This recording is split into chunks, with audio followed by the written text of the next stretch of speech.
কেন হবে কুমিল্লা বিভাগ, নোয়াখালী না কেন? আসসালামু আলাইকুম। কুমিল্লাকে কেন বিভাগ দিতেছে এটা নোয়াখালীর মানুষ নাকি মানতে পারতেছে না। এনারা কি রক্ত দিয়ে দিবে কুমিল্লাকে যদি বিভাগ দেওয়া হয়? কুমিল্লাকেই তো বিভাগ দিবে।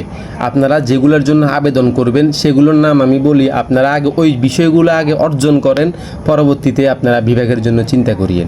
1 নম্বরে আপনাদের দরকার হচ্ছে একটা সিটি কর্পোরেশন, যেটা আপনাদের কাছে নাই। 2 নম্বরে দরকার হচ্ছে মেডিকেল কলেজের, যেটা আপনাদের কাছে নাই।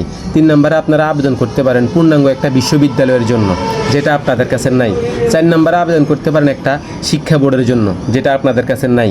5 নম্বরে আপনাদের আবেদন হতে পারে একটা ক্যান্টনমেন্টের জন্য। 6 নম্বরে আপনারা আবেদন করতে পারেন একটা স্টেডিয়ামের জন্য। 7 নম্বরে আপনারা আবেদন করতে পারেন একটা ইপিজেডের জন্য। 8 নম্বরে আপনারা আবেদন করতে পারেন একটা বিমানবন্দরের জন্য।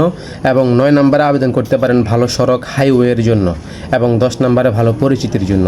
এগুলো আপনাদের কাছে কিছুই নাই, কিন্তু এগুলো কুমিল্লার কাছে অনেক আগ থেকেই বিদ্যমান আছে, অনেক আগে থেকে এগুলো সব আছে। আপনাদের এগুলোর কোনো কিছুই নাই।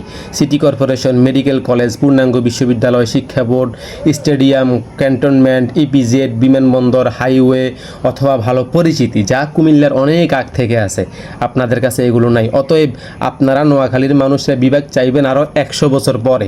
যেগুলো এখন অর্জন করে আছে কুমিল্লার মানুষ, বিমানবন্দর বলেন, যত কিছুই বলেন, সব কিছু কুমিল্লার মানুষের কাছে বিদ্যমান আছে। কুমিল্লা এখন বিভাগ হওয়ার যোগ্যতা রাখে। আপনারা হুদো চিল্লেন না, মানে ফাও একটু লাফালাফি করিয়েন না।